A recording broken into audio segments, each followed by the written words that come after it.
Hello दोस्तों, मल्टीक्राफ्ट ITI में आपका स्वागत है। मैं हूं अबू बकर अंसारी। सेफ्टी प्रिवेशन में छोटा सा वीडियो लाया हूं। वीडियो थोड़ा इम्पोर्टेंट है। इलेक्ट्रिशियन में सबसे पहला टॉपिक जो सेफ्टी का होता है वो आज हम लोग देखने जा रहे हैं। तो सबसे पहले जो इलेक्ट्रिशियन होता है, तो इलेक्ट्रिशियन में सेफ्टी के बारे में हमको सेफ्टी जो इतना इम्पोर्टेंट चैप्टर होता है, क्यों इसको माना गया है। इलेक्ट्रिशियन में कोई भी रिलेटेड में कोई भी चीज होता है जो उसको हम लोग सेफ्टी से करने का निर्देश दिया जाता है। तो सबसे पहले हमको इलेक्ट्रिशियन में कोई वर्क करने के लिए सेफ्टी क्यों निर्देश दिया जाता है, इसके बारे में पहले हम लोग जानते हैं। तो सेफ्टी को जो दुनिया पूरा यूनिवर्स में बहुत सारा काम है, लेकिन उसमें सेफ्टी को हमको उतना इम्पोर्टेंट मायने नहीं लगता है। लेकिन इलेक्ट्रिशियन में कोई भी वर्क करते हैं या उसके बारे में अध्ययन करते हैं तो उससे पहले हमको सेफ्टी के बारे में जानना बेहद जरूरी होता है। तो चलो, आखिर सेफ्टी इलेक्ट्रिशियन में सेफ्टी इतना जरूरी क्यों माना जाता है, आखिर इसमें है क्या, तो पहले उसके बारे में जानते हैं, उसके बाद अपने टॉपिक में चलेंगे।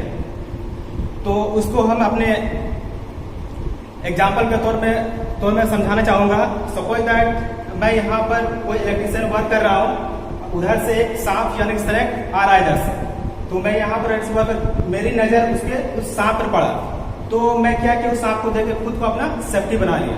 इसका मतलब क्या हुआ, जो चीज हम देख सकते हैं उसको हम आसानी से अपने को सेव कर सकते हैं, और जो चीज हम नहीं देख पाएंगे उसको सेव करने के लिए खुद से हमको सेव करने का जरूरत पड़ता है। इसीलिए इलेक्ट्रिसिटी जो होता है, इलेक्ट्रिकल जो होता है इलेक्ट्रिसिटी, वो हमको दिखाई नहीं देता है। लेकिन इसीलिए जो चीज हमको दिखाई नहीं देता है तो उसके बारे में हमको खुद से पहले से सेफ्टी करना बेहद जरूरी होता है।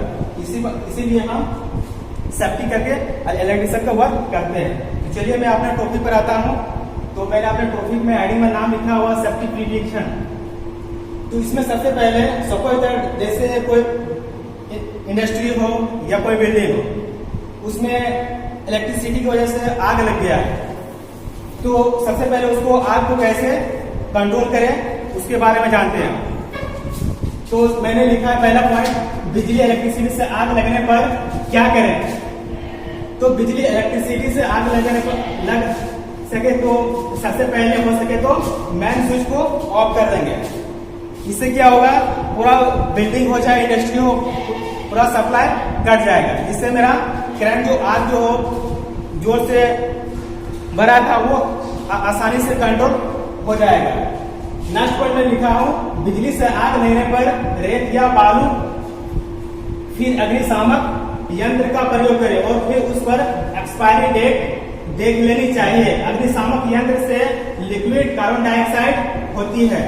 इसका मतलब क्या बोल रहा है कि बिजली से कोई भी जब आग लग जाता है तो उसमें पानी हमको डालने का निर्देश नहीं दिया जाता, क्योंकि पानी क्या है, इलेक्ट्रिसिटी बिजली का अच्छा संचालक होता है। तो इसीलिए उसको हमको निर्देश नहीं दिया जाता। तो हमको यहाँ क्या बोल रहा है कि बिजली से जो आग लगता है उसमें रेत या बालू का ही प्रयोग करना चाहिए, या फायर एक्सटिंग्विशर जो होता है लिक्विड कार्बन डाइऑक्साइड, उसका हम लोग प्रयोग करेंगे। तो जो उसके बाद यह बता दिया रहा है कि जो फायर एक्सटिंग्विशर होता है उसको एक्सपायरी डेट देख लेनी चाहिए, ताकि अगर एक्सपायरी डेट अगर खत्म हो जाए उसको हम यूज करेंगे तो वो सही नहीं रहेगा। इसीलिए हमको निर्देश देगा ना कि फायर एक्सटिंग्विशर जो होता है उसको एक्सपायरी डेट देख लेनी चाहिए। नेक्स्ट मेरा नंबर है, बिजली से आग लगने पर पानी का इस्तेमाल ना करें। जैसे मैंने पहले आपको बताया कि बिजली से अगर आग लग गया है तो उसमें हम पानी का इस्तेमाल नहीं करेंगे। नेक्स्ट पॉइंट है, आग लगने की स्थिति में किसी भी इलेक्ट्रिक वायर या मैन मशीन की बॉडी को ना छुए। इसका मतलब यह है कि मान ली किसी बिल्डिंग हो या इंडस्ट्री हो, अगर उसमें आग लग गया है तो उसको, चाहे बिल्डिंग में हो चाहे इंडस्ट्री में क्या होता है कि उसका छत या दीवार किसी मेटल का बना होता है। और बिजली से अगर आग लग गया तो क्या वो पूरा बिल्डिंग पूरा मेटल में उसका करंट फ्लो होने लगता है। तो इसीलिए हमको बोल रहा है, अगर इलेक्ट्रिसिटी बिजली से अगर आग लग गया है तो उस किसी भी मशीन हो जो मेटल से बना हुआ उसको टच नहीं करना है। आगे देखते हैं। तो ये मेरा बिजली से रिलेटेड जो स्थिति है वो मैंने बता दिया। आप देखते हो इसके बारे में क्या इसका इक्विपमेंट है, क्या कौन सा इक्विपमेंट किस चीज को हमको सहायता करता है उसके बारे में चलते हैं। तो मैंने यहाँ साइड में लिख दिया है सेफ्टी इक्विपमेंट। सेफ्टी में हमको कौन कौन से इक्विपमेंट जरूरी है उसके बारे में हम लोग जानते हैं, और कौन से इक्विपमेंट इसको सेव करता है। तो चलिए आगे हम देखते हैं ear plug for hear protection. इसमें क्या होता है, कानों की शेप रखता है। कुछ इंडस्ट्री में ऐसा होता है कि बहुत जरा सा शोर होता है, आवाज बहुत ज्यादा होता है, लेकिन हमारे कान की सुनने की एक क्षमता होता है। सबको जब मैंने मान लेता है 65 डेसिबल का कोई हम लोग कान की सुनने की क्षमता होता है, लेकिन इंडस्ट्री में क्या होता है, कुछ इंडस्ट्री में जो उससे भी ज्यादा डेसिबल का उसमें शोर होने लगता है। तो वो अगर शोर मेरे कानों में चले जाते तो मेरे कानों को इफेक्ट पड़ेगा, खराब भी हो सकता है। इसीलिए उस इंडस्ट्री में हम लोग क्या करते हैं, एयर प्लग का यूज करते हैं, जिससे मेरा कान सेफ रहे। नेक्स्ट पॉइंट है मेरा हेलमेट फॉर हेड प्रोटेक्शन।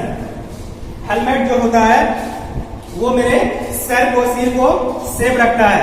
मान लो सपोज किसी इंडस्ट्री में या बिल्डिंग में हम लोग वर्क कर रहे हैं, और या कोई केमिकल फैक्ट्री जैसे मेटल हो गया, वर्क कर रहे हैं कि ऊंचाई में चढ़ कर रहे हैं या नीचे से कर रहे हैं। सपोज जब ऊपर से कोई या लोहे का मेटल या कोई टुकड़ा आपके सर में गिर गया तो आपके सर को क्या होता है, हानि कर सकता है। इसीलिए हम लोग क्या करते हैं, हेलमेट का यूज कर देते हैं। ऐसा कुछ कंपनी में जो है हेलमेट कंपलसरी कर दिया है। जो मल्टीनेशनल कंपनी होता है उसमें बिना हेलमेट के इंडस्ट्री में आपको इन ही नहीं होने देगा, इसीलिए हेलमेट बहुत ही जरूरी होता है। नेक्स्ट पॉइंट मेरा ये है कि safety goggles for eyes protection. Safety goggles जो होता है, कुछ कंपनी जैसे हो गया वेल्डिंग हो गया या कोई केमिकल फैक्ट्री हो गया, उसमें क्या होता है ना, तो जो फ्लक्स होता है या लोहे का टुकड़ा क्या होता है उड़ते रहता है। और अगर हम गूगल्स नहीं यूज करेंगे तो क्या होता है, वो फ्लक्स लोहे का टुकड़ा जो कण होता है वो मेरे आंखों में पड़ सकता है, जिससे मेरे आंखों को डैमेज कर सकता है। इसीलिए हम लोग क्या करेंगे, उसकी जगह हम लोग सेफ्टी गूगल्स का यूज करेंगे। इससे क्या होता है, मेरे आंख सेफ रहता है। नेक्स्ट पॉइंट है मेरा हैंड ग्लव्स। हैंड ग्लव्स का यूज हम लोग कैसे करते हैं, सपोज जैसे कोई केमिकल फैक्ट्री हो गया या कोई भी मेटल का या कोई भी ऐसा फैक्ट्री हो गया जिसमें केमिकल वगैरह या हम लोग इलेक्ट्रिसिटी से नहीं होता है, जिससे हम काम करते हैं, तो उसमें क्या ओवरहेड होता है, उसको काम करते हैं तो उसको हम लोग पता नहीं चलता है कि उसमें सप्लाई है कि नहीं। तो अगर उसमें टच कर देते हैं तो क्या होता है, उसमें करंट होता है, जिससे मेरे को हानि करंट लग सकता है, जिससे क्या होता है हम लोग इफेक्ट पड़ सकता है सर को। इसीलिए हम लोग अपने ग्लव को हैंड को ग्लव से लगा लेंगे तो क्या होता है, मेरा हैंड सुरक्षित रहेगा, आगे अच्छा से काम कर सकते हैं।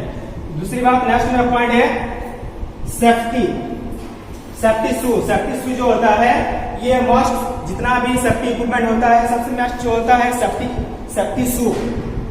इसके बिना हमको इंडस्ट्री में इन ही करने नहीं दिया था, गेटे में इसको देख लेता है कौन सेफ्टी शू पहना है कौन सेफ्टी नहीं पहना है।